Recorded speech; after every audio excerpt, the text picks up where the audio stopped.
The two leaders are putting a quarter of a second more on the third place car every lap. They're gone. And they're doing that as a result of what we were talking about before we went for Sterling Marlin's pit stop, drafting close together. Now Earnhardt's dropped back about a car length or so. The closer they run together, the better two cars can work and pull away from the rest of the field. Now you can see him dive in down low on the racetrack. That's what he needs to do an effective job of drafting, get right up on his back bumper and stay as close there as he possibly can. But two cars can certainly run faster than one car by itself. 209 laps complete. Back there on the end of that group, you see car number 66. That's Rick Mast, who was here courtesy today as Phil Parsons is pitting of a couple of people. One, Dale Earnhardt, who has supported him a long time, and Morgan Shepherd. Morgan has been very important in the career of Rick Mast. There you see Phil Parsons on pit road making his pit stop under a green flag condition. We'll be back to Daytona with more in a moment.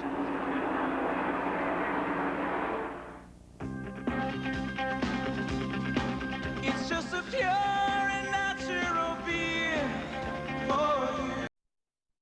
Crossed over the halfway mark in the 31st annual Daytona 500, where Ken Schrader continues to lead.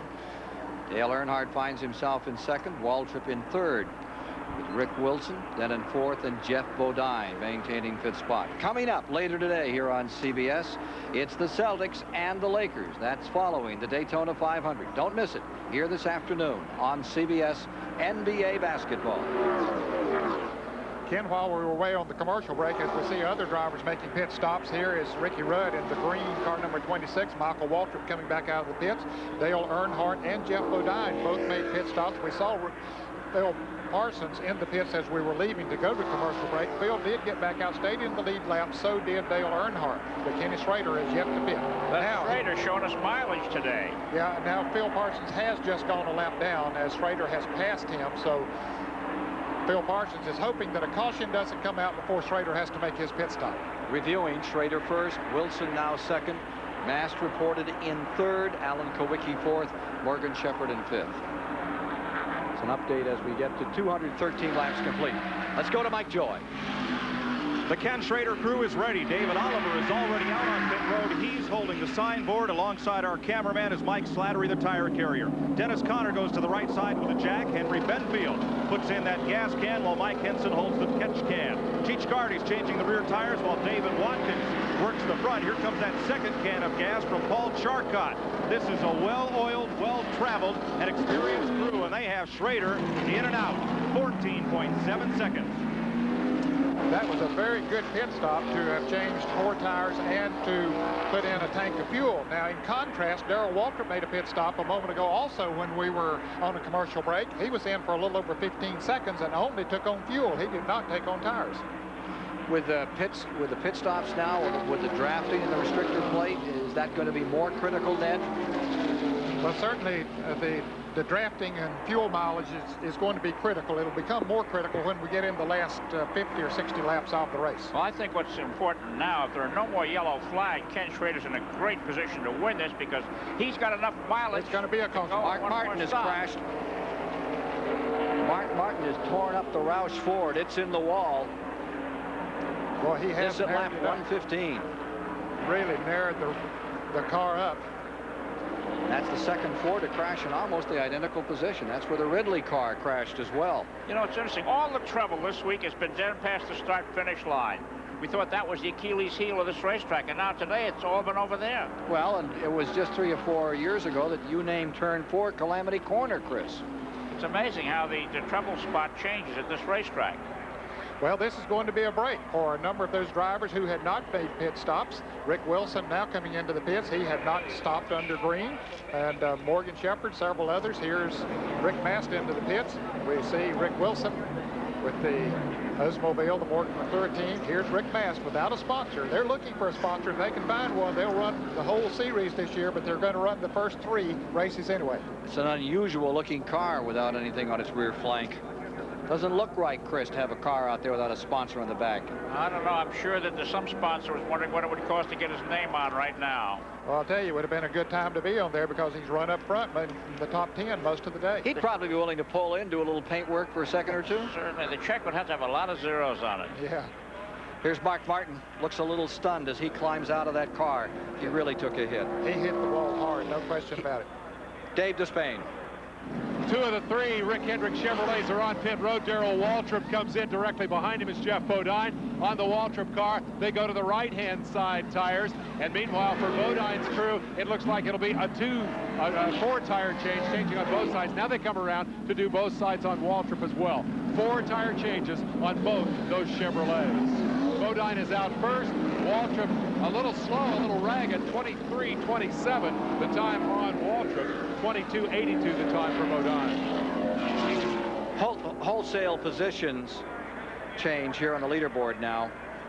Here's Mark Martin, who works so hard. He's been doing weightlifting, got to 140 pounds this year. He's always been a very light-looking driver, kind of fragile-looking. He really looks strong this year, and looks like he's hurt his shoulder as he walks to the rescue unit, go back to the infield hospital. Replay on Mark Martin's Roush Ford.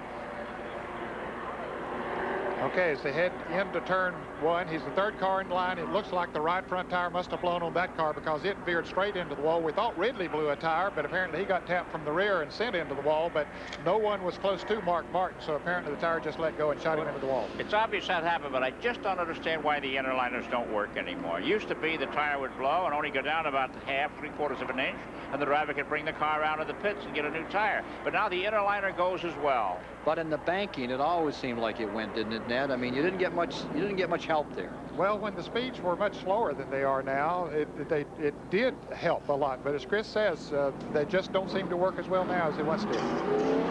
We'll be back with more of CBS Sports live coverage of the Daytona 500 after this message and a word from your local station. 1974, 13 thus far today with a long way to go. All too often in the past, health issues at an auto racing track have consisted of just how quickly a driver could recover from a wreck. But sports medicine is making inroads in stock car racing, and keeping a driver away from physical harm and in the best of health is becoming a higher priority, especially with hidden dangers found on the racetrack. Carbon monoxide is a quiet, invisible poison. You can't see it enter your car, your lungs, and then your blood. But in a race, it does. There's various levels of carbon monoxide poisoning. I think the public perceives of it as what they read about in the paper, which is death or seizures. You can get poisoned at a much lower level. Those symptoms are headaches, nausea, and something called malaise, or just feeling bad. For years, I would get out of a race car after some races, and I would feel badly. You know, this doctor came up to me at a racetrack and said, "We want to check your blood level. You know, check some blood after the race." He took a sample, he sent me a written thing and said, "Your carbon monoxide level is very high." He said, it's alarmingly high. I said, well, that, you know, turned on the light switch. Said, well, maybe that had something to do with the times that I felt badly. On super speedways, one side window is always sealed, so it's hard for fresh air to get in. The other side's not much help. The air stagnates in the cockpit. Carbon monoxide enters from close quarter competition, side-by-side racing, heavy traffic, the restarts. I took a blood test to see how much carbon monoxide was in my system. The results were available 2 minutes later from a blood gas analyzer, which showed I had a 1.3% carbon monoxide level in my blood. Actually, that's pretty good.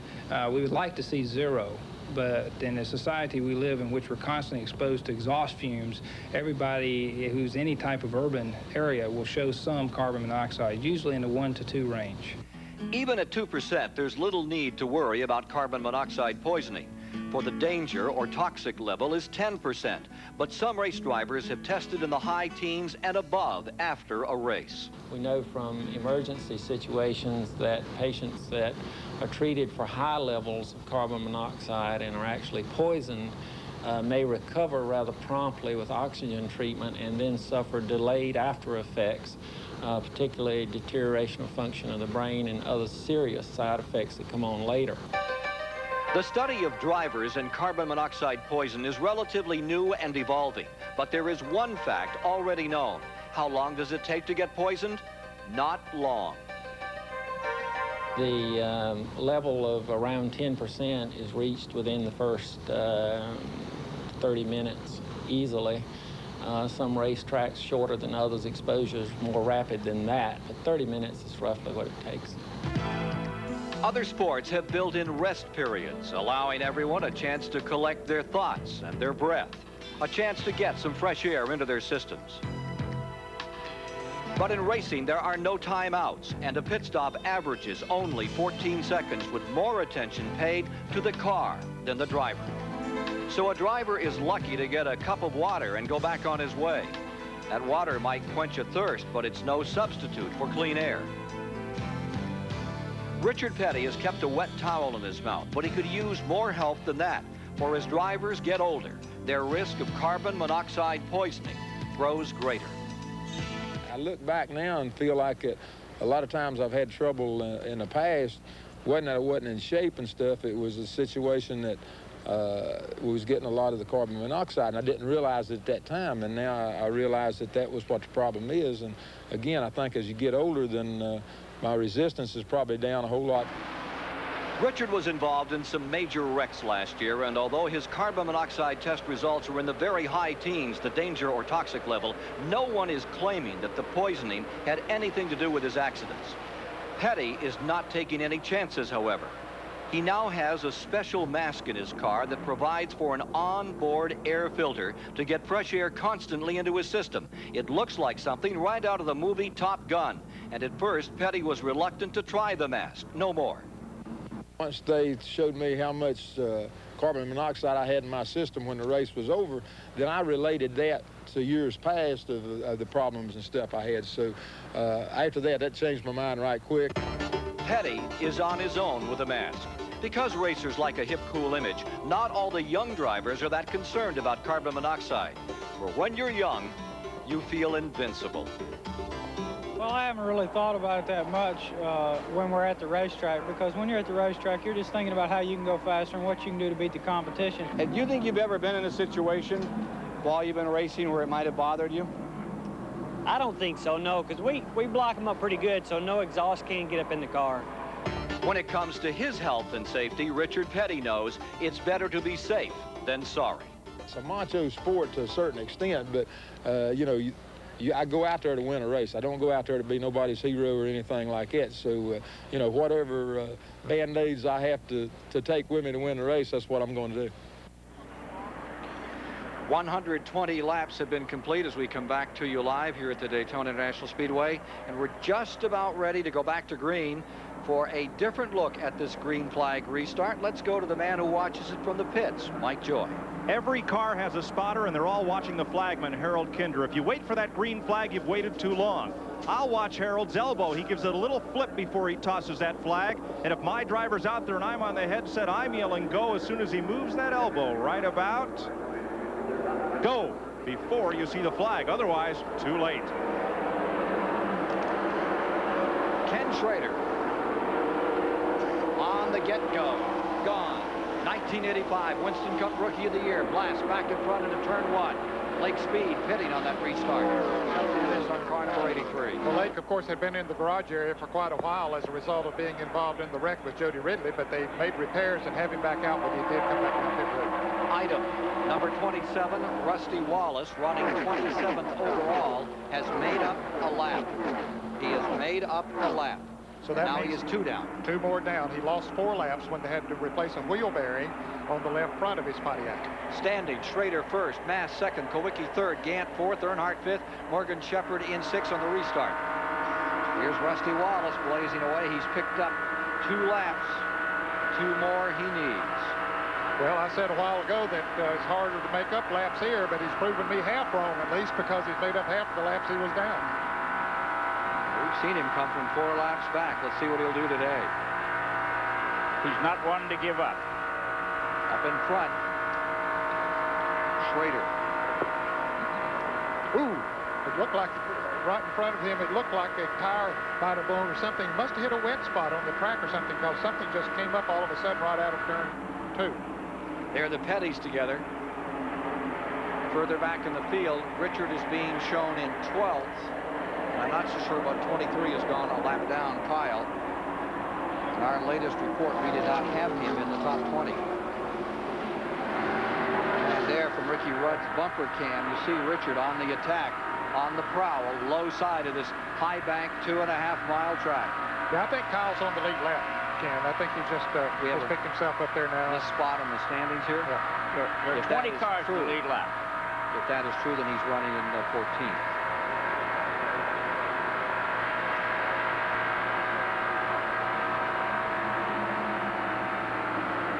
Already looking a little battle-weary in the nose, car number 43. Here's Kyle right with him in the 23. As they're moving past Ricky Rudd, along comes Joe Ruttman. Here comes number 17 to the bottom of the track. It's Waltrip attacking another time. Waltrip moving up. He is not with that front group. Schrader's first, Mast second, Kowicki third. Gant is in fourth. Well back is Waltrip. He's showing eighth. As Phil Parsons getting passed on the outside in car number 55, he just wants to get back in line. He did quickly pull back in front of Rusty Wallace to try to pick up the draft of those cars that were moving around him. Running about a foot apart. Notice that Schrader drives without gloves. Most drivers prefer gloves. He's a sprint car driver. Doesn't play with any of that sissy stuff.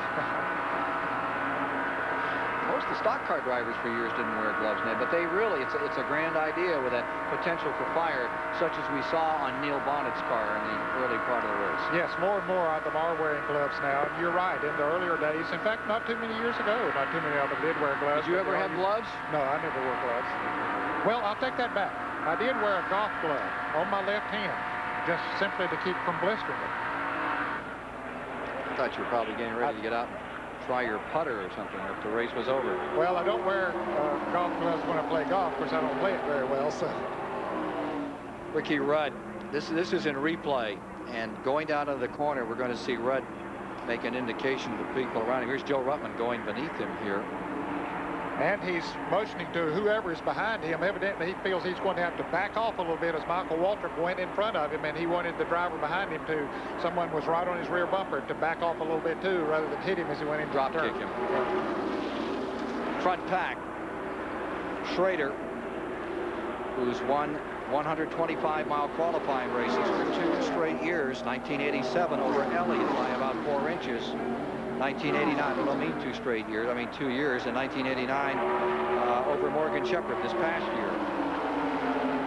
What do you think is going through Rick Mast's mind now, Ned? Is he just going to wait there, or does he want to show us some muscle and take the lead? I think he's happy to be where he is right now, and very proud to be, and well, he should be. He's driven a whale of a race up to this point in only his 3rd Winston Cup race of his career, and sitting there running in second place in the Daytona 500, following the man who won the pole, and doing a great job of drafting and staying right there with him. Rick Mast in '66 told me that when he had this opportunity to drive his first 500, he said, I talked to Travis Carter, and I had some real reservations, but he said, I detected in Travis Carter's voice that he had a burning in him, and I need someone like that for me if I'm going to Daytona. Travis Carter told me this week in the garage area, he said, this is a much better team than we have shown in the last couple of years. Says, we've pulled our bootstraps up. He said, if we can get sponsorship, he says, we will show people that we can be a strong team. It must be a bittersweet race for Hal Needham to watch in California, who created this team, put it all together. He has since sold the team to Bill Edwards down in Charlotte, North Carolina. But you know how much that Needham loved racing. Well, I'm sure that he's happy to see the car running up there, too, because he loves Travis Carter so much, too. This deal for Mast, running in the white number 66 in second, is only for 3 races. Daytona, Richmond next Sunday, and then Rockingham, and then question mark. They'll see if they can go on from there. Well, but the way they're running today, Chris, whoa. That's got to be an extension. I mentioned about Mast. He said there were 2 drivers, Chris, that were really helpful to him. One was Earnhardt. He said, Earnhardt has just done it. He said, Earnhardt came down and helped me practice for this race. And he said, and the other one is Morgan Shepherd. He said, in 10 years of racing against Morgan Shepherd, we spoke perhaps 100 words. And he said, and then when I got this opportunity, Morgan said, I'll go down with you and show you how to get around the track. I'd be willing to loan you one of my cars. And Mast said, why would you do that? He said, well, I like the way you race. I like your style, and I think you need some help. You know, this race had drivers from 20 states starting. Years ago, the Daytona 500 was a southeastern specialty with dozens of drivers from North Carolina, South Carolina, and Georgia. And now 20 states, and North Carolina still leads with 8 drivers who took the green flag today. There's 3 each from Texas, Alabama, New York, and Tennessee, 2 each from Ohio, California, Missouri, Wisconsin, Virginia, and Georgia, and single representatives from South Carolina, Massachusetts, Kentucky, Pennsylvania, Washington State, West Virginia, Arizona, Mississippi, and Florida. It's truly national today. The great American race. Here's Mike Joy. Larry McReynolds and crew are waiting for Ricky Rudd to pit after we thought he cut down a tire. Apparently not. So Ricky is gambling that tire will stay up, and he's staying on the racetrack. The last man to gamble like that was Greg Sachs in the first qualifying race on Thursday. Sachs lost that gamble. His tire blew out. He hit the wall and knocked that car out of the race. Let's go to Dave Despain. And we're in the pits of Rick Mast, where wife Sharon is the head scorekeeper here. You got a rookie driver on the racetrack. Is it any more nerve-wracking scoring the Daytona 500 than it is any of those other races? Definitely. You acted a little bit nervous, but it must be very reassuring to see the old man running in second place. He's doing a good job. I'm proud of him. If he can hang in there and run this well, what's that going to mean for the future of the Mast family? I don't know. That is a very excited scorekeeper about to watch another lap go by. Let's go back to Mike Joy. And another one, Dave, is Linda Rudd, who's watching childhood sweetheart and now husband Ricky out there. You don't get to see much of the racetrack from here along pit road.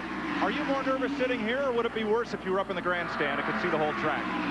I'd be real nervous if I was sitting up in the grandstand. That's why I like keeping the pit laps. I can't see the racetrack, so I like that. And she gets to see Ricky on pit stops, give him a wave. She's charting laps for the leader, who's running 46.89 seconds, and also for Ricky's car, 47.96, about 1 second off the pace. That helps crew chief Larry McReynolds decide when they need tires, when the car is backing up in the field, and also helps determine gas mileage. 132 laps have been completed. The winner of the Talladega Die Hard 500 you saw on CBS last year continues to lead, Ken Schrader. Has been slowed by 5 cautions thus far. Most serious when Jody Ridley crashed hard coming out of turn number 2. Now you see a switch in positions for second place. Earnhardt has moved Rick Mast back to third, and he's going after Ken Schrader up on the point. Chevrolet's running in the first and second position here. Rick Mast in a Chevrolet maintaining the third spot. Chevys continue to dominate the number 33 car. Barry Gant is beginning to really make some headway in this race as well, having his Leo Jackson Oldsmobile up in fourth spot. Morgan Shepherd is fifth. Darrell Waltrip is back in sixth. Alan Kowicki is seventh. Jeff Bodine eighth. Phil Parsons is ninth. Rick Wilson is in the 10th spot. There you see Darrell Waltrip in that sixth position there. A little further back, there's Rich Petty in 43. Richard's having a 14th place run at the present time. David Hobbs is searching out other interesting aspects of this race. Let's see what he's discovered right now. David? There you're looking at Darrell Waltrip's eldest daughter, Prissy, the family dog. And now, of course, you can look at his youngest daughter, Jessica Lee, and Darrell and Mike Waltrip's mother, Margaret. Babysitting back here in the Wanderludge motorhome. How does it feel to have 2 sons out there racing? Well, it's very nerve-wracking, but I enjoy it because they enjoy it, and they are pretty good at what they do, so I don't worry about them all that much. How's Michael doing? Darrell's running pretty good up near the front now. Michael was running real good. He was up in the top 10 for ever so long, but right at the moment, I think he's dropped back some, but he'll come on back up. He'll be all right. Well, both boys are running pretty good here at Daytona today, and this is a tremendous family sport, and Dave Despain's got more news for us from down in the pit. Dave? The first family of stock car racing opened our show today. They've had a problem. problems on the right-hand side of the car. Richard Petty bumped wheels with number 30, Mike Waltrip, and had to come in for a tire change unscheduled. They've gone all the way around, and now Richard Petty is back in the race. Let's go back to Ken Squires. And as he comes out, right beside him is Dale Jarrett coming out many laps down, going for some points in the Cale Yarborough car. Dale Jarrett, the driver. Yeah, he's about probably 60 laps down by now, Ken, but he is going back out strictly for the points. It's a long season, and you never know. Any extra 5 or 10 or 15 points that you can gain in this race might be worth a lot of money at the end of the season. This is also the biggest paying stock car race. A few positions more mean many thousands of dollars before the day is out. Watching Lee Raymond get overrun as the leaders wail by him down into the tri-oval area. And again, as David Hobbs was talking to Mrs. Waltrip, Michael Waltrip did come into the pits, and as was reported, apparently he and Richard Petty got together a little bit, so both of them came down pit road at the same time. Michael Waltrip did go back out in front of Richard Petty. I'm just amazed by this run by Rick Mast, Ned. Here he is. This is his first Daytona 500. He's been racing since he's 15. He's 31 years of age now, but he seems to have the temperament to just do this forever. He looks like a natural. Well, he has the talent, first of all, and I agree. I think he does have the temperament. Here's a battle for 6th place. Jeff Bodine moving around Darrell Waltrip and bringing Phil Parsons with him. There's Alan Kulwicki beginning to show a little bit of muscle. We said earlier in the show, man might be reckoned with here before this race is over, but Jeff Bodine now moving into the 6th position. Here's Mike Joy. Ken, the pit crews don't get to see much of the racetrack, but they don't need to know what goes on out here. They have a few clues. These wheels and tires just came off Mike Waltrip's car off that skirmish. There's a little STP red, and, well, here's a little Petty blue. This tire was up rubbing the fender. That's the shiny spots along here, so they had to come in, pull out the fender, get on a new set of tires. There's no way of hiding the evidence when you come into pit road. Ken Schrader stays first. Earnhardt second, Bass third, Gant fourth. More from Daytona in a moment. Ends for quality.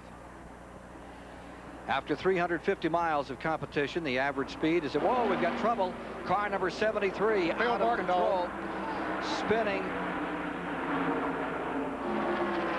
You can see people there, and his car turns up on the side as he hits that bank on the inside. You can see the people who were working behind their photographers as they scrambled away as he headed towards them. Now we see the safety vehicles coming to him. So Phil Barkdahl getting in trouble here in the Daytona 500. Well, that's the reason why that speed is so slow. That'll be the 7th caution of the day. Just nicking that wall and getting up on his side. And this is going to work against Ken Schrader, who's getting great fuel mileage. Had that yellow not come out and Ken Schrader was able to go another 6 laps, he would have been able to finish the race on the gas he would take on. Now everybody gets that chance to even up on the fuel consumption. The record for the race was 182 miles an hour back in 1985. So here in 1989, it's nowhere even a possibility we'll see any kind of run on that. These cautions have been out for a great period of time. Here's Dave Despain down on pit road. 2nd place car, Dale Earnhardt on pit road, right side tires. They'll also go to the left side. Let's go down to Mike Joy. Alan Kulwicki makes a 4-tire change, graduate of engineering, the University of Wisconsin, one of 2 college grads in this field, the other Brett Bodine. There are twice as many people working on this car full-time as last year, so Kulwicki's one shoestring operation is now half the size of most major teams, but he won his first race last year in Phoenix, and he's in the hunt today.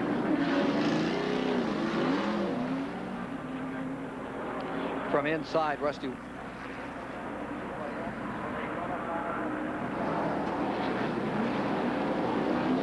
We are inside Rusty Wallace's automobile on pit road, cleaning off that windshield, back underway. Getting back out. Here's Ricky Rudd coming out another time. Or coming in is Ricky Rudd in car number 26. Kenny Bernstein team. They've had trouble ever since the 125s when they lost their regular car and went to their backup car. And apparently someone heard in Sterling Marlin's pit crew. You can see the part of the Kenny Schrader crew is in there with him as well. So we don't know what the situation is. Here's concern, of course, still on the backstretch with Phil Barkdahl. They have righted the car now, put it back down on all 4 wheels. And Phil Barkdahl apparently is still in the car. There's Jake Elder, the crew chief on the Sterling Marlin car, sitting there with the headset on, wondering what's going on. Talking to his driver. Replays. Okay, here's Phil Barkdahl in the red number 72 on the inside of Rick Wilson in the yellow car on the outside. He goes out into him, touches him just very briefly, and sends him spinning around. Rick Wilson maintains control of his car, but Phil Barkdahl down in the grass spinning around, and that bank of dirt coming up, similar to where Davey Allison hit a little bit earlier, but he's hitting at a different angle. The front end of his car went into it, shot it up on the left side. From another angle. Okay, let's look at it here. Phil Barkdahl down on the inside, several cars on the outside, and look how sideways Rick Wilson gets, pushes them down of the way, out of the way of the other cars. That's a remarkable handling job by Wilson. You can see Barkdahl's car come off the ground with the air gun underneath it. Shows you how important the aerodynamics are. Now let's down to Dave Despain. Tommy Dees is a tire changer for Sterling Marlin's crew. As Sterling was leaving the pits, the air hose caught on the car and jerked Dees off his feet and onto pit road. Medical personnel just arriving. The ambulance is here. No word yet on how seriously Dees may be hurt. That's how he was hurt. 146 laps are complete. Thank you, Dave, for that report. And waiting on Phil Barkdahl, it looked like he went in rather easily. And there's an air hose hanging off the back of Morgan Shepherd's car. That's going to be costly. Yes, it will. He'll definitely have to come back in the pits. That's a dangerous whip back there. Let's see what happened here as to how he came out of the pits with that on car number 70. Understand that we don't have one. We were told that we do, and that is not true. Car number 75, Morgan Shepherd.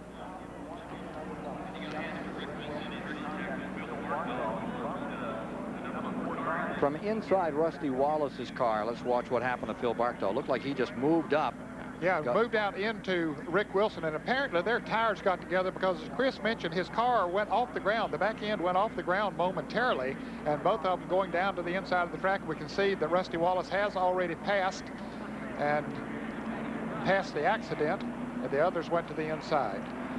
Phil Barkdahl out of Phoenix, Arizona, was involved in that Petty crash a year ago here at the 500.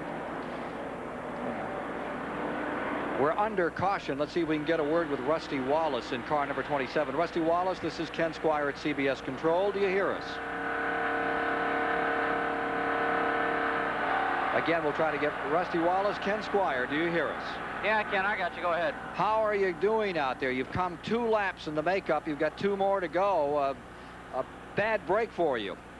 Well, it's you know, we had a left front wheel bearing tear up on us. I don't know if it was a bad bearing or what it was, but the guys got it fixed and the car's running perfect. That last time I got a set of tires that was just real tight and the car slowed down a lot. Rusty, that was a real close call out there for you on the back straightaway. They'd backed up another 50 or 60 feet. You'd have had yourself in the middle of that. I tell you, I couldn't believe it. The 73 car got running pretty good, but I knew it was going to happen because he was running a little bit faster in his capability, I think, and he just drove right into Rick Wilson and turned her over back there. It's just got to calm down a little bit out here. Can you make up another lap out there, Rusty? Can you make up another 2 laps out there is what you need. Well, I need to make up 2 laps, that's right. I just need a caution flags to fall. I got to get up there in the front. I got to get up with the leaders. And when the caution flag falls and they hit the pit road, I got to stay going. That's how I got my other 2 laps back, and that's what I'm trying to do right now. Well, we'll be following you for the rest of the race. Good luck to you. Well, thank you very much. I hope you're getting some good pictures, and I hope you're all pulling for me. We'll be back with the Daytona 500 and the exploits of Rusty Wallace and all the rest after these messages. Here's Ricky Rutt. They are under green.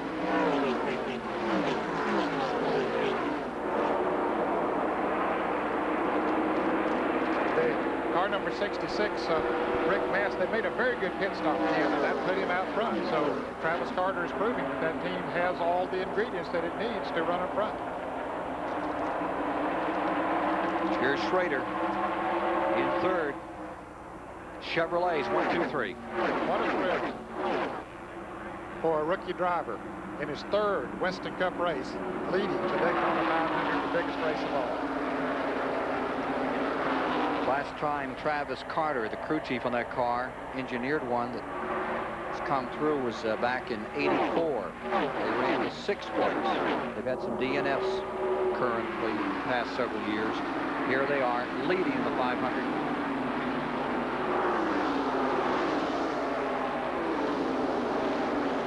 once again, you're seeing the Chevrolets begin to pull away a little bit. We mentioned at the top of the show that they were the cars to beat here today, and certainly they've proven that up to this point.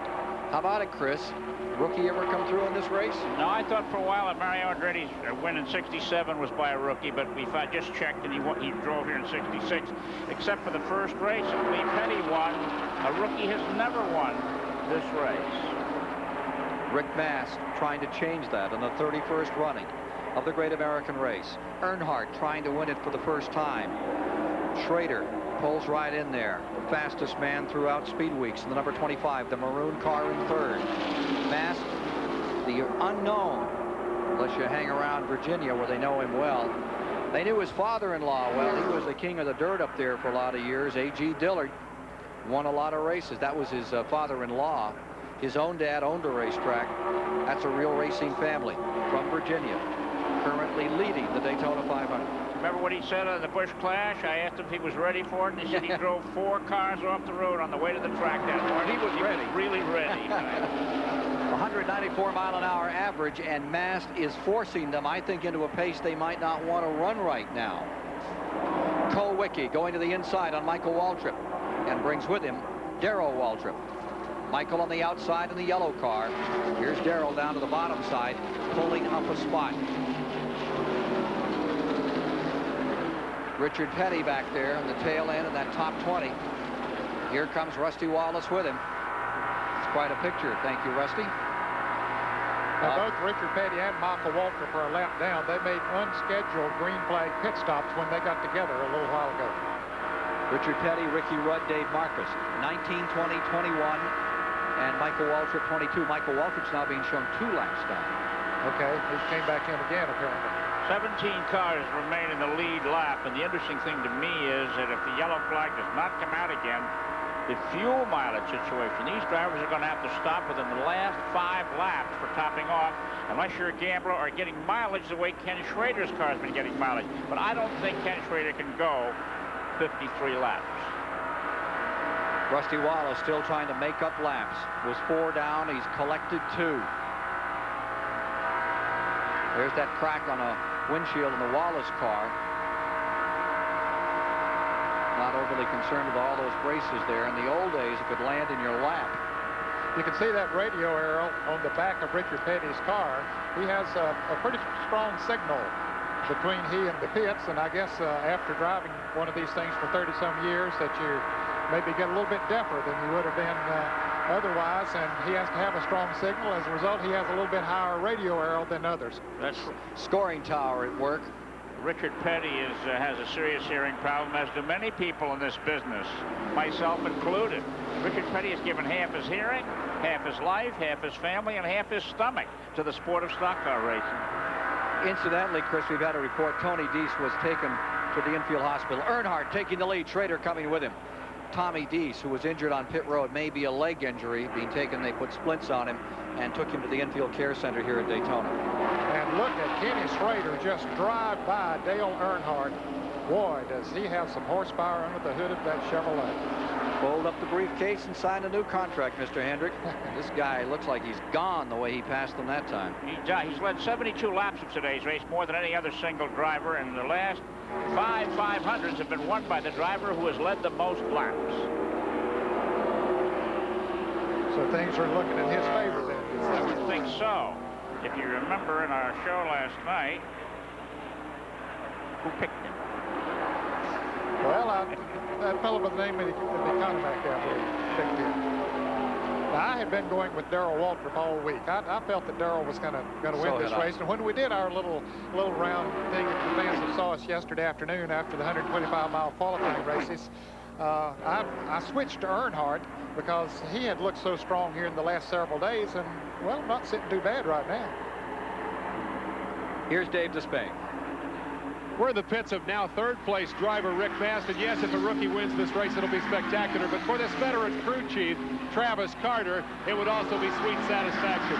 A year ago, this was Harry Gant's team, and the Hollywood stuntman Hal Needham was the owner. Needham put it up for sale. Gant left and took the sponsor. Travis tried to buy it, but couldn't come up with the money. And then Bill Edwards, the Charlotte businessman, construction contractor, came into the picture and said, let's keep this team intact. Travis is still the crew chief. Mast is now the driver. They're third in the 500. Can you guys win this thing? Well, you never know. Anybody can win. We certainly pleased with what we've been able to do so far, and we're real proud of Rick's driving ability. He doesn't seem to be intimidated, and he's certainly not afraid to hold that gas down. Overall, we're extremely pleased. There's a man who's happy to have his race team in one piece and third place in the Daytona 500. We'll be back with more of CBS Sports live coverage of the Daytona 500 after this message and a word from your local station. That's a new record. Here are your leaders. It is Ken Schrader first, Earnhardt in second, and Mast, driving like he's been here for 10 years in his very first 500, hangs on to third. Chevrolet's 1, 2, 3. Further back in the field lies Joe Rutland. Remember a few years ago he had a great third place finish. He's now in 15th spot and staying on the lead lap. Rutland first drove a NASCAR back in 1963 out of Riverside, California. He was just 19. Finished 10th that day, but that third place finish in '82 is the one most remembered. That was right here at the Daytona Speedway, tucked right in behind Michael Waltrip, who's 2 laps down. Rutman running in the lead lap and currently 15th. His brother Troy won the Indianapolis 500 in 1952. Right now, there's less than 100 miles to go. Here come the front three, lapping J.D. McDuffie. J.D., who didn't make this race last year, back out here and still very much in it. With all this attrition, it'll be a great payday. To Dave Despain. Joe Rutman's a fascinating story in this race, primarily because he's in this race. 15 minutes before the qualifier on Thursday, the engine was out of that car, and Joe was throwing up his hands. They slapped the motor back in. He rolled out on pit road just as they fired the car up and thought one last thing, turned to his crew chief and said, I don't know where the pit is. And they said, we'll stick the board out on the pace lap. Look for us. And remember, we don't have any tires mounted. He went out, got caught in that big wreck, tore the car all up, still finished 9th, and made it into the Daytona 500. Great story on Joe Rutman, Dave. That's some kind of race driver, too. I keep waiting for him to have that great day like he had back here in the early 80s. It hasn't come his way. Alan Kowicki, back in sixth place, is the only Ford product in the top 10. Ford lovers are rooting for Alan to move up here in this 500-mile competition. And Chris, the Ford teams and the company had such high hopes for their new body design this year. It is a very racy-looking race car. I think they'll win races this year. Maybe they need a little more time to get them all sorted out. Well, Bill Elliott, of course, the tough luck he had was a big blow to the Ford people. And Davey Allison. Here's Mike Joy. Ken, there's one wild card left here, and it's Terry Labonte in the Junior Johnson car, that brand new Ford that went the distance in the 125-mile qualifier on Thursday. Crew chief Tim Brewer, when I asked him if they had to stop for gas, he just smiled. They were last in at lap 144. They'd have to run 56 laps from here. I don't think they can do it, at least not without NASCAR tearing that whole car apart to look for an extra gas tank, but they may try it. Well, Mike, he's doing drafting right now. He's in a thick pack of cars, but he's running in a draft, and that's the easiest way to conserve fuel at 190 miles an hour, is to stay as close to someone else as you can. And occasionally, when you're in a position like that, Ken, you can actually back off of the gas a little bit as you go down the backstretch and head into the turn. You can ease off of it a little bit and still stay up there with the car in front of you, which, of course, is burning less fuel. But I agree with Mike. I don't think he can go that 55 laps. He went 50 on Thursday. Be very, very difficult. Richard Petty has only finished one Daytona 500 since his 1981 triumph. That was in '87. He finished third. He's still out here running very well at the present time, but the standings on car number 43 are that he is a lap down. He is being shown 18th, but old 43 still carrying its colors in this race. Well, if he had not had that unscheduled pit stop that we saw when they changed all 4 tires on his Pontiac, then he would still be on the lead lap and right in the thick of it. He was solidly in the top 10 earlier in the day. There's the status of Richard Petty in this drought period he has sustained at Daytona. During the last 7 years, from '82 to '88, hasn't been very good for him, excepting, of course, '87. Last year, Richard Petty's car dropped out of more races than it finished. He dropped out of 15 of 29 events. Well, I'll tell you, I think this carbon monoxide story is bigger than than has been talked about, and I'm glad we had an opportunity to bring it forward today. I think there are a lot of drivers, as they go on, your lungs aren't quite the same as when you're young, and it may have a very serious reading for these drivers. Well, personally, I'm glad to see that the subject is being addressed, because everything that's been done to the race cars over the years to make them safer, as far as if they get in a wreck or to make them faster, goes against the race driver. They're taking, to make it go faster, they want the aerodynamics on the outside, you know, as slick as they can. They don't want air to get inside the race car, so it's not getting very much fresh air inside. They're building the cars lower to the ground. The heat that comes from the exhaust is about 1,400 degrees, and there's not much room for it to escape, and it doesn't have that fresh air in there to mix with it, so the driver's in a very tough position in there now. I think Petty looks better today on the track than he's looked in a long time, and it may be because of that mask and that filtered air he's breathing. Well, here he is right behind Larry Pearson. Seems great to say Pearson and Petty once again, doesn't it? Yeah, it does. Seems like 76, and they had that great scramble down here and decided the race in favor of David Pearson that day. NBA, next on CBS, the Celtics and the Lakers coming to you from California. That's right after the Daytona 500. We're going to be running a tad late on this today, as we've had so many caution periods. It's a great afternoon of sports on CBS with this great traditional classic. See some 150,000 plus that have gathered here at Daytona, all finding their own menu of one sort or another. And we'll be back with more of the action, watching Ken Schrader lead over Dale Earnhardt in second, Rick Mast in third, Phil Parsons fourth, and Jeff for quality. Just saw the leaders go by, and that's the second group being led by Phil Parsons in fourth place, number 55. Number 5, Bodine in fifth, Alan Kowicki in sixth, Darrell Waltrip in seventh, Sterling Marlin in eighth. Dave Despain. Recall that Dale Earnhardt was one of the pre-race favorites, reported a flutter in the motor and fell back deep into the field. The crew said they wanted to get him some help. They weren't able to, yet he came right back to the front, and he's run there all day. Let's ask Kirk Shelmerdine. Were you able to give Dale any help to speak of? Not really that I can see. He's running a little better than he was at the first of the race. But I think that's mostly from the draft. He pulls out of the draft in the clean air, and it won't run as well as still behind him. The last bit of help he's going to need is some fuel. When will you bring him in? Probably pretty close to the end. I'll bet it'll be close to the end, and I'll bet it'll be exciting. A game of cat and mouse shaping up on pit road. Boy, look at Ken Schrader thread the needle on the backstretch. Greg Sachs down on the inside, Ricky Rudd on the outside. Earnhardt follows him right through. Now, those front two cars, Ken Schrader and Dale Earnhardt, have broken away from Rick Mast. He has lost their draft and has dropped back. 5 drivers have won the Daytona 500 from the pole. Fireball Roberts, 62. Petty in 66. Buddy Baker in that tremendous run of 1980. Cale did it in 1984, and Bill Elliott twice in 85 and 87. The question is, can this young man do it?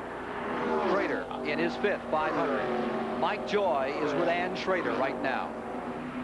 Ken, when Ken Schrader won the Talladega 500 on CBS last July, Ann Schrader was up in the tower, didn't get to go to victory lane. So she turned down a seat in our CBS suite to watch this race from pit road. You're a registered nurse. Have you taken your own pulse here lately, watching him go around in the lead? Well, no, Mike, everything's been really good today. It's real calm, and the car's done well, the guys have done well, and Kenny's done a really good job driving, so everybody's calm here. You don't look like you get the least bit nervous watching him whiz around here at 190 miles an hour. I don't. He'll tell you that this is the safest place to be. That's victory lane. That and victory lane. That's true. That's true. We just saw earlier some poor pit crew member on Sunoco's car got hurt, and that's the dangerous place. They're hoping to get to victory lane today. Staying out in front, Schrader. 4 previous performances, 11th, 33rd, then in 87 it turned around. He had a 7th place finish, and in 88 he was 6th. Ann Schrader, who we just saw, is very involved with the Winston Cup Racing Wives Auxiliary. She's the treasurer of it and works very hard towards trying to raise money, and they do a lot of good things in the sport, and most of the money that is used for injured drivers or injured family members or things like that. Indeed we do. We miss you, Bobby. Wish you were here today. Hope you're feeling well. Bobby Allison in Hueytown. Daytona 500 coming to you live this afternoon on CBS. Basketball is next. The NBA, the Celtics, and the Lakers will be joining that immediately following the finish of the 500 today. Here is Schrader in first. In second spot, Dale Earnhardt. And those two have drawn away just a bit from Rick Mast. The car number 15 car expired just moments ago and went back to the garage area. Brett Bodine leaving the racetrack for the Wetmore team. Since then, Ken, he has come back out onto pit road, and so they're working on the car out on pit road, and he drove it back out there. He coached it all the way around the racetrack into the garage area. Evidently, he got it fired then and has brought it back out on pit road. Think he ran it a little lean? I don't know. He could have. He should have been able to go another 10 or so laps as far as fuel is concerned, and we will remind the fans that they have another pit stop coming up before this race is over. This is a deja vu. If you remember Earnhardt and another Hendrick driver, Jeff Bodine, a few years ago, on the late race fuel stops, it came down to a dramatic finish. And Bodine won it. 1986. Mark Martin has been x-rayed and released. He's okay. Tommy Deese from Sterling Marlin's crew has a fractured leg and has been taken to the Halifax Hospital here in Daytona. He was injured on the road. Here's Ricky Rudd's number 26 following Greg Sachs. Well back, 19th position, a lap down. And you can see the faster cars going by on the inside, Bill Parsons and the car number 5 of Jeff Bodine. And you saw Alan Kowicki wiggle a little bit as he went by the Crisco car of Greg Sachs, who was running directly in front of Ricky Rudd. The inexperience of Mast has now caught him. The two leaders, using that draft, have been able to snap the whip and drop him off, and he has fallen way back from Schrader and Earnhardt, who are sparring to decide how this 500 will be decided. There you see them, both looking for their first 500 victory. Ken Schrader in the number 25, and the man in black, Dale Earnhardt, 3-time Winston Cup champion, but he's never won this one. At one point, this race average speed was down as low as 128 and a fraction miles an hour. They've brought it back up now to 145.122, but they're running over 190 lap after lap. They both will have to pit once again. A year ago, a flat tire dropped Earnhardt out of competition in the final laps. How will it end today? Used by 7 out of 10 Indy 500 crew chiefs. That's 7 out of 10 crew chiefs every year for the last 10 years. People who... And that will make the difference. Second on pit road, there's Sterling Marlin in. Second on pit road can equal about 300 feet on the track. Another lap put down through the tri-oval comes Schrader and Earnhardt. The longer they stay out, the less gas they'll need to get to the checkered flag. It will really be a splash. Hendrick Racing Stable in front. Richard Childress Racing in second. Ken Schrader, his 5th performance here. Dale Earnhardt, who's come here for many years. Come close. Ricky Rudd pitting. Car number 26. Running back in 19th spot. Well, they started to peel off for this last fuel stop. Some of the cars that burn a lot of gas are already in. Schrader has been getting a better mileage of any other driver on this racetrack, but he doesn't have enough gas to get to the checkered flag. Ricky Rudd back underway. We'll be back for the final laps uninterrupted following these messages. Leaderboard shows 11 laps to go. Here's Dave Despain. Schrader came in first and brought Earnhardt early. He barely stopped the tires. Let's go to Mike Joy. Schrader stops a little short of his pit, so he's in here for 6.0 seconds. A longer stop, and look at the distance from Earnhardt back to Schrader on the racetrack. He didn't hit it right where the gas man was standing, and it cost them. 150 yards is the interval now. And that might be tough to make up, depending on who Earnhardt can get to draft. Let's go back to the pits and Dave Despain. They call him Chocolate Myers, Danny Myers. Have you ever done it better? I don't think so. Was it enough to give him the race, you think? We got enough to go. They got enough to finish the race, and it looks like they might have enough space to win it. Chocolate Danny Myers, the son of the famous Myers brothers, Billy and Bobby Myers, who were such great racers back in the 50s, both of them deceased now. Johnny Hayes has created a thing called the All Pros, the best pit men in the business, and the pit members are all allowed to vote themselves for the top guy in each position. That ought to give Danny Myers a real crack at it next year as one of those top men over the wall. Here you see Alan Kowicki. Here's Bodine having just a bit of a problem firing car number 5, and he's back on his way. Boy, he didn't stay in long. There's the leader, Kowicki. He has not pitted as yet. No, nor has Darrell Waltrip. Mike Joy. I'm with Richard Broom. Richard, what happened? That's a pretty big pit sign there. I don't know. He just didn't come all the way to us, and it screwed us up. But we can probably recover. Well, Ken, oftentimes the driver will worry about oversliding his pit. So Schrader may be on the brakes a little bit early, and with an awful lot at stake here, stopping just a little bit short. The 8 laps to go this time by. Kowicki stays in front. Waltrip stays in second. Wonder what their range is. We'll find out shortly. Winston Cup race last year in Phoenix, Arizona, and the number 17 of Waltrip. They have yet to come on pit road. Will they do it now, or will they elect to stay out? They are running long into the race. 194 laps will be complete this time by, and 6 laps to go. You heard Ned Jarrett say at the top of the program, 5 laps to go, that this fellow Kowicki didn't care that much about this Daytona track, but his style of driving, that conservative style of driving, may be paying off here. Working for him today, no question about that. But those Chevy drivers, Dale Earnhardt in 3rd and Ken Schrader in 4th, and Schrader is eating up Earnhardt now. He was 2.59 seconds behind. He's right on this back bumper. It's going to be a battle right down to the wire when those other 2 leaders go for fuel. Here they are. Earnhardt, here comes Schrader the inside. He is going for 3rd position. 7 and 17 have yet to pit. Schrader pulls into 3rd. And it looks like he might be able to drive on away from Earnhardt and maybe even break the draft. Apparently the leaderboard has gone a lap down at the track, because they're now showing 5 laps. We're showing 4. There's the interval. We're waiting for that 3rd and 4th place car to come about. They still haven't come in.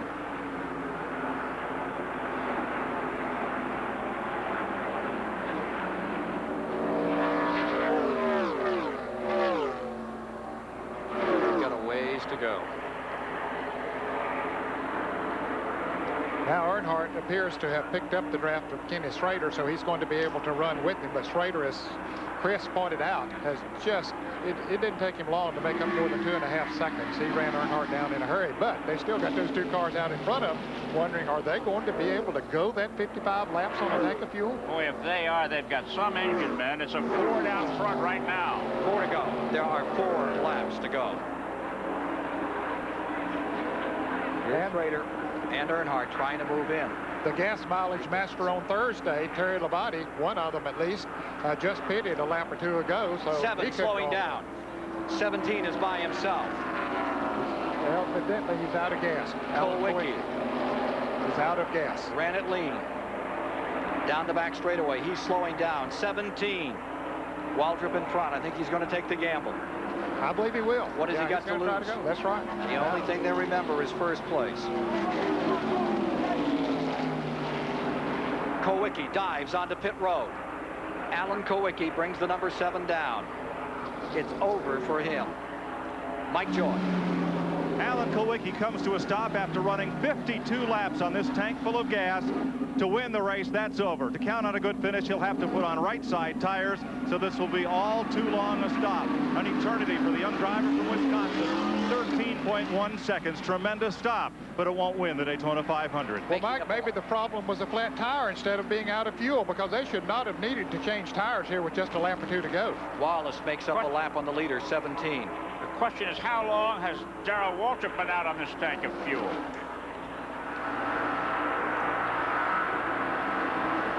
Looking back at the leader, Darrell Waltrip, from Rusty Wallace's camera.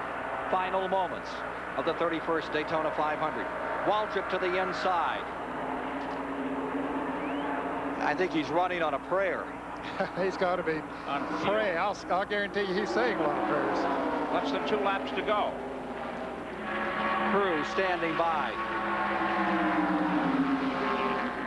Hoping, praying that car will just pick up enough gas to go these last laps.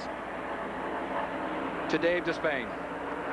Our records indicate Waltrip pitted on 144, same as everybody else, would have had that same 56 laps to go. If there's any magic in there, it's magic that they put in before the race. It wasn't magic on the pit stop. He is drafting all around the track off anyone he can find, trying to conserve fuel. The white flag is out, and Schrader's wife looking on. She can't believe he can go that far on a tank of fuel that Darrell Waltrip can. He's drafting, trying to save every bit of fuel he possibly can. In the last lap, the interval is immense. It's a question of fuel. Can Waltrip hold out? He could have coasted now, I think. Yeah, he's about close enough now that he could coast across the start-finish line and still win. Out of turn 4, after 17 years of effort, the Daytona 500 belongs to Franklin, Tennessee's Darrell Waltrip. He's done it. He's done it. Second place at stake to the line. Number 25. Schrader will take second. 7 seconds back, almost 8. And right behind him comes Dale Earnhardt. Do you believe it? What an incredible finish. Hard to believe that he could go that far on a tank of fuel. Will that gas tank ever get looked at in the inspection? Mike Joy is down there with a very ecstatic Jeff Hammond and company. Jeff Hammond surrounded by well-wishers. I can't drag him out of the crowd. Jeff, turn around here. What a gamble, and did it pay off? I can't believe it. Oh, man. We knew whenever Ken broke away from us that we couldn't catch him. They were running too fast, so Darrell automatically went to plan 2 and said, hey, just draft everybody and anybody. And we just didn't worry about the speed. We just kept hanging in there. We knew the only way to win this race, we had to beat them on mileage, and we did. Stevie Waltrip, can you believe it after all these years and everything? Well, it's hard to say what I'm feeling, but I just praise the Lord for our victory. And most of all, I give this victory to Linda Riddle, my dear friend, and I love you, and this one's for you. Here comes the Orange Tide Chevrolet toward victory lane. Ken Squire. Here's the number 17. Darrell Waltrip rolling down pit road. We'll join him in just a moment. Stand by from Daytona. Waltrip the winner. My brother all over the place. They were everywhere. Now let's get to the ecstasy of victory. Here's Mike Joy in victory lane with Darrell Waltrip.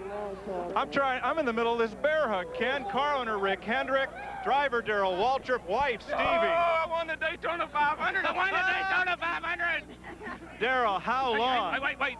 This is the Daytona 500, isn't it? You bet it Don't is. tell me it isn't. Thank God. How many years and how long and how hard have you tried to get right here? 17 years. 17 years this year, and it just took a great, I mean, you saw what happened. Jeff and Stevie and Randy and Rick and everybody, they figured everything right to the fraction. I drafted, and it paid off. 17 years you've been down here. Your daughter, 17 months old, on the 17th day of February, all your car number. I understand 3 times on the two-way radio, the word came across that you were out of gas. I said, it's gone, it's out. It won't go no further than it, pick up and go again. But you tell me. I had a lot of drivers say all them numbers didn't mean nothing. You tell me, do they mean anything? I guess they do. Darrell, congratulations. So thank Tide, Exxon, and AC Spark Plugs, and Linda. Back up to Ken Squire. Everybody at home. Love all of you. Darrell Waltrip becomes the 19th different winner of the Great American Race. Ken Schrader settles for second, Dale Earnhardt for third, Jeff Bodine for fourth, and Phil Parsons has an outstanding day in 5th place. And so for Chris Economaki, Ned Jarrett, Mike Joy, David Hobbs, and David Despain, I'm Ken Squire saying so long from the Daytona International Speedway, where the winner of the 1989 Daytona 500 is Darrell Waltrip. Next on CBS Sports, stay tuned for NBA basketball. The Celtics take on the Los Angeles Lakers.